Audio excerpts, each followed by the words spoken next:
Hello again to my single-digit subscribers. It's been a couple weeks. You guys are going to learn something new about me today. Star Wars isn't the only thing that is close to my heart.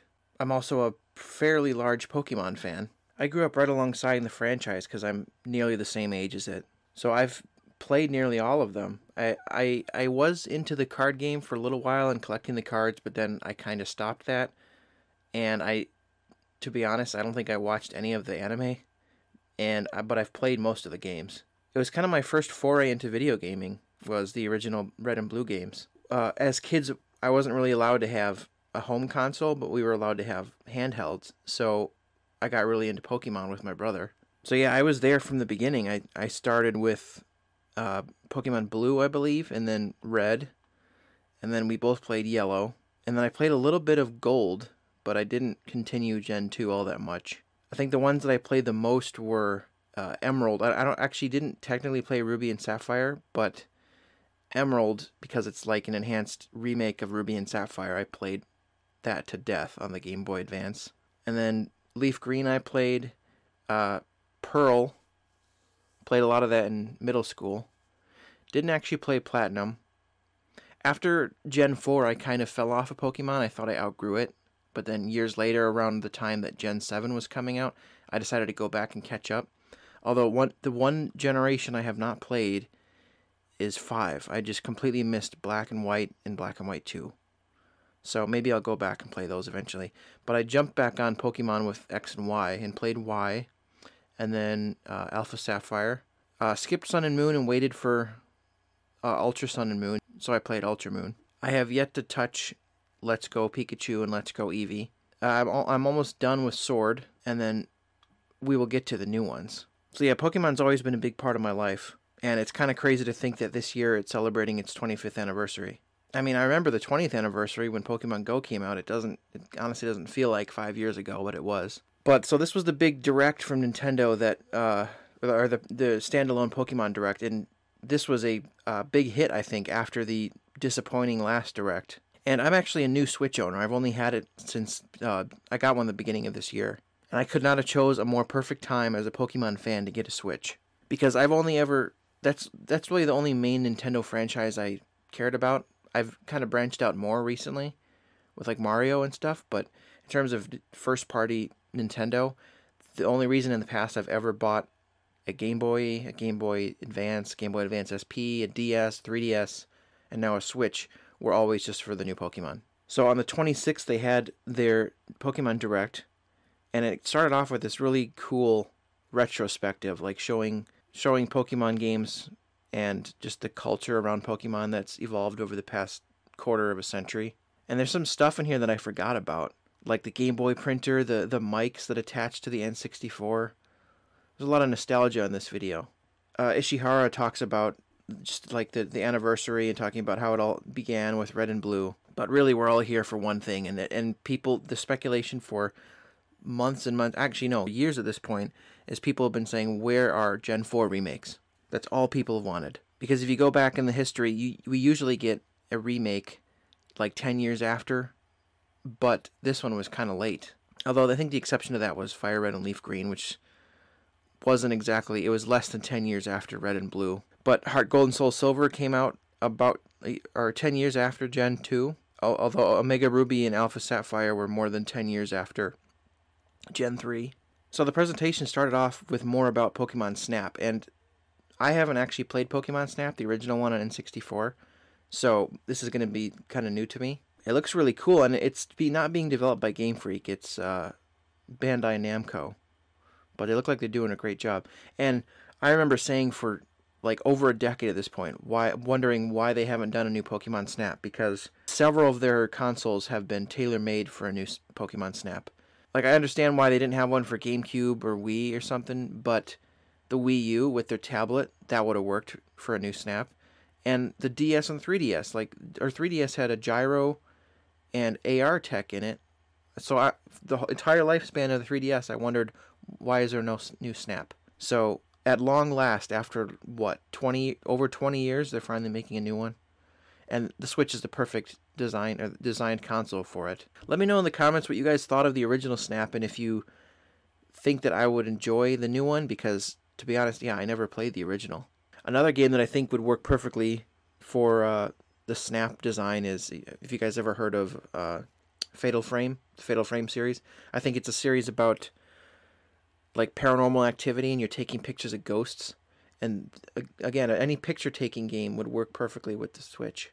But it looks cool. The new features, you can like add stickers to it and edit the pictures after you've taken them, and then share them on their like service that they have. I thought it would just be share it to Twitter or Facebook, but no, there's more to it.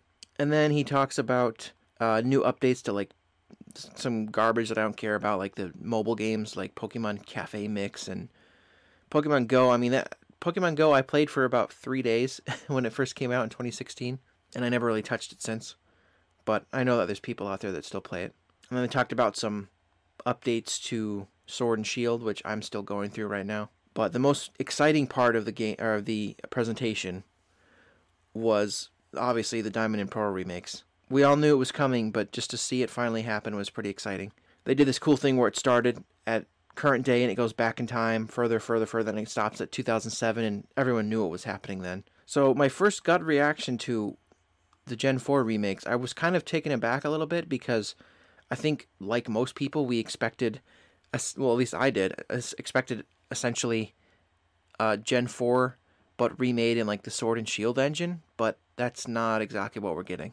They've clearly been, they are trying to be extremely faithful to the original Gen 4 games, and so they've gone back to the chibi art style, which, although technically Gen 4 was just sprites, they've kept that spirit of the sprites, but just used 3D models for like with chibi style. I don't hate chibi style, but the whole point of them making a remake on the Switch, I thought, was to move away from chibi. I get it, there's like the nostalgia factor, but I think everyone expected a completely new art design. Although after I've watched the trailer a few times, I think it's grown on me, but like originally I was kind of disappointed. I was like, oh, I wanted it to look like Sword and Shield. But again, I don't think that the community, the Pokemon community, can be satisfied, because even if it was Sword and Shield art, people would still complain. So there's really no keeping them happy. I mean, who am I kidding? I'm still going to play it. But it's interesting. It's kind of a hybrid, because when the battle actually starts, it looks like Sword and Shield, the art style. But the overworld is all chibi. I'll get over it, but I mean, I kind of understand that if they were to make it 3D, like Sword and Shield, I think they'd have to completely overhaul the map. It would probably look unrecognizable from the originals. Because like Sword and Shield, the map was designed from the ground up to be the way it is. So it would be kind of hard for them to completely make it a completely new art design without changing fundamentally what the map looks like. The names of the games are Pokemon Brilliant Diamond and Shining Pearl, releasing worldwide late this year. So that's pretty exciting. Interesting names. They always just slap a new prefix on the previous title, and that's just the naming convention they've always done.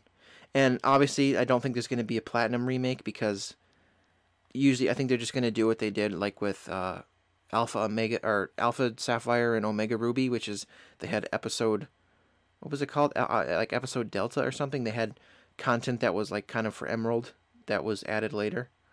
So I assume Platinum stuff will be in there. But yeah, it looks like the game we all remember, but just 15 years later, 3D graphics. And Gen 4 was special to me because that was, I was in middle school at the time. It was I think it was my first year in middle school, or maybe second. And that was like at the height of my Pokemon fandom. I had played the heck out of Gen 3, and I actually met one of my best friends because of Pokemon.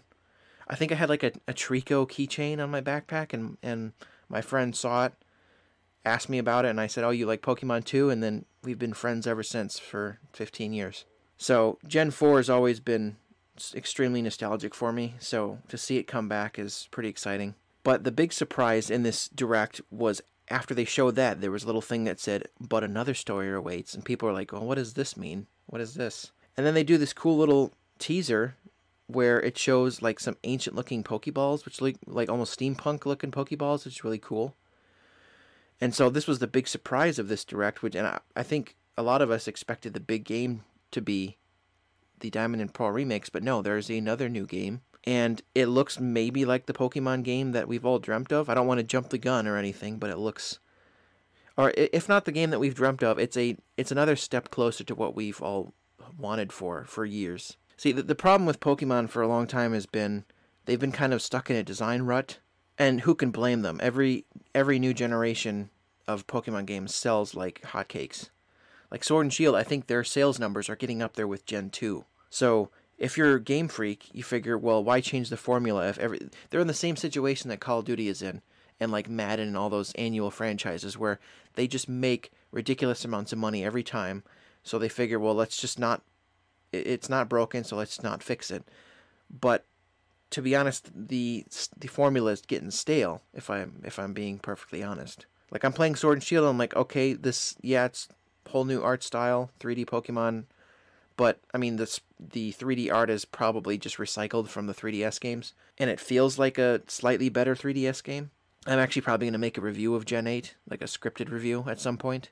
But yeah, I think it's fair to say that Game Freak has been, dare I invoke the L word, but lazy as of like the past maybe 10 years. And like I said, maybe it's justified in a business sense, but I think the problem is, what's crazy to me is I think it still remains the biggest franchise of all time, like merchandising, their shows, their games. It's the biggest like brand ever. And yet the games have only one major studio, and Game Freak's not huge. It's a small studio that works on their main games. So it's mind-boggling to me that they haven't increased the amount of people on their team working on main installments of the series. Oh, well, I forgot to mention that the Gen 4 remakes are actually not being made by Game Freak, which told me that there's something else happening. It's made by a company called ILCA, and it's being overseen by Junichi Masuda, who worked on the original games. But when I heard that, I'm like, okay, that's actually good news that Masuda is not involved in whatever this next game is, because, to be honest, him and Omori and all these people that have been there forever working on the main installments, they're kind of creatively holding the series back because they're so adamant to not change anything. Like, so many interviews, people have been like, why don't you just go, like, full-on Skyrim with it, just open world, and they've always been like, no, we want to keep it close to the formula. They're just terrified of straying too far away from the formula, which I get, but it's been a quarter of a century. You got to change it up a little bit. So I was happy to see that they are actually experimenting again. So this new game, they show there's like some sweeping shots of, and it looks kind of Breath of the Wild-y, and people are saying now that this feels like Pokemon's Breath of the Wild moment where they're stepping into new territory. And I mean, the series has seen some slow evolution. Like, I feel like they kind of dipped their toe into a more open world type game with Sword and Shield. They dipped their toe in with the wild area, where they have the big open area where finally you have full camera control with left and right stick. You're not stuck with one stick moving and having like a camera that you can't control. Actually, they kind of stepped into that originally with Gen 6 on the 3DS. That was their first foray into 3D after moving on from sprites. And then they kind of, if that was them dipping their toe in it, then they kind of went ankle deep into it with Ultra Sun and Ultra Moon, and then they were kind of like ankle deep and then calf deep with Sword and Shield, and now they're just putting like one whole leg in.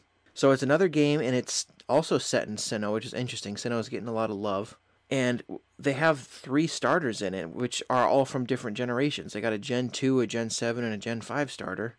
Cyndaquil, Rowlet, and Oshawott, which is an interesting combination.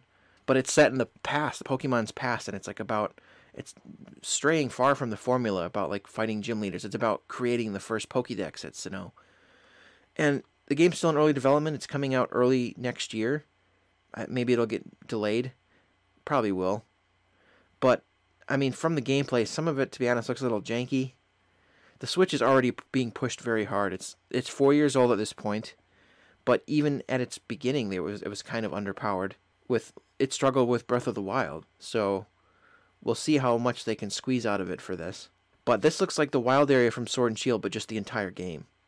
So the reactions online have been, I think, pretty positive to this. And people were saying, well, wow, this should have been the Gen 4 remix. But I'm kind of glad that they're both happening.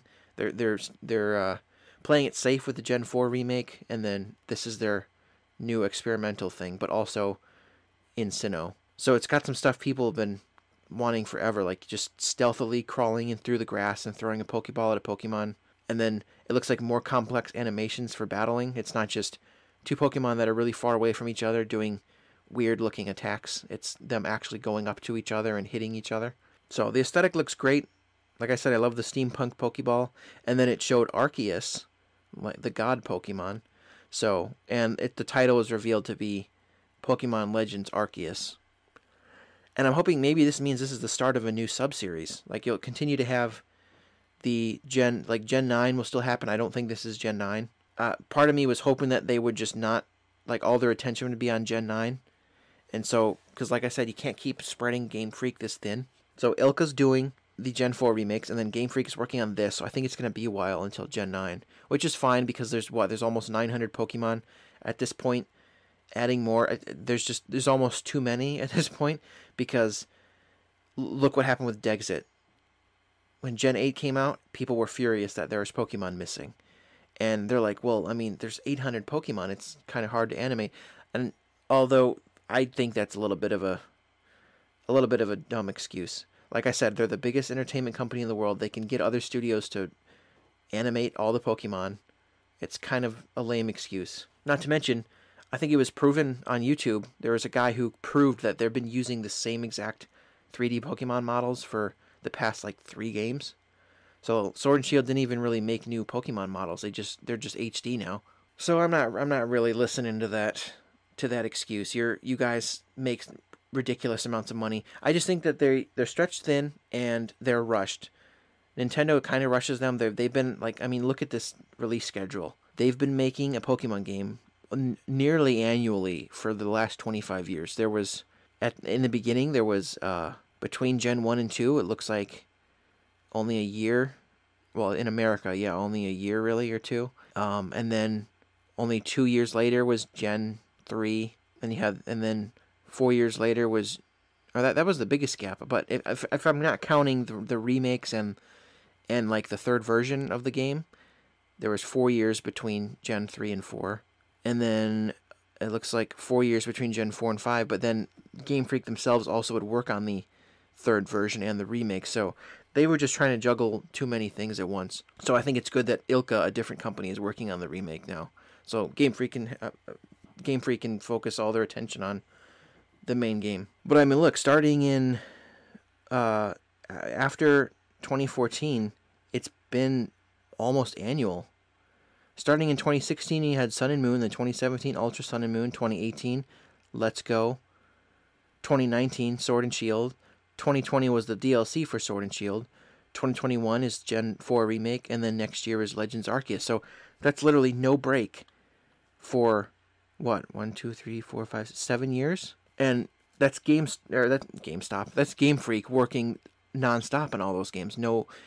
Well, that's why they brought in Ilka for the Gen 4, but they have just been ground under heel by Nintendo, being like, you have to keep making annual Pokemon, and I think it's too much for them. So I think it's good that you got, like, Bandai Namco and Ilka stepping in to help. Seriously, just get more studios to work on Pokemon.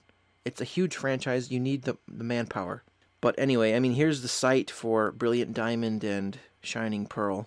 Like I said, I like the aesthetics growing on me. I like the like when you're in battle, it looks like Sword and Shield, but then the overworld is chibi. Like I said, I don't hate it. I'll get used to it.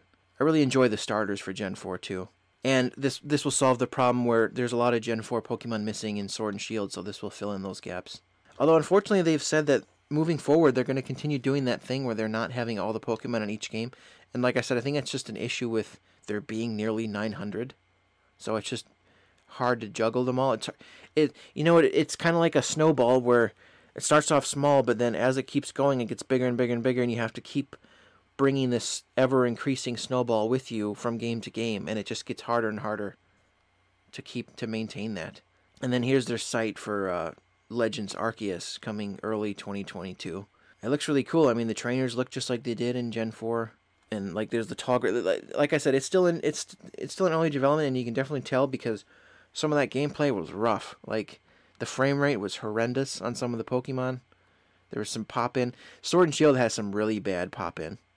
but I'll get to that when I review it. But like I said, the Switch is kind of underpowered. I kind of am shocked that there's still no Switch Pro 4 years in with a more powerful GPU and CPU, but hopefully they can make it work, because originally, like, if you looked at the, kind of like with the Breath of the Wild original trailer for that, it also looked pretty bad, but so they still got time to fix it. So let's hope they do. And I mean, that was about it for the Direct. They closed it out with Project Arceus, and that kind of blew everyone's mind. So yeah, exciting times to be a Pokemon fan, especially a fan of the games.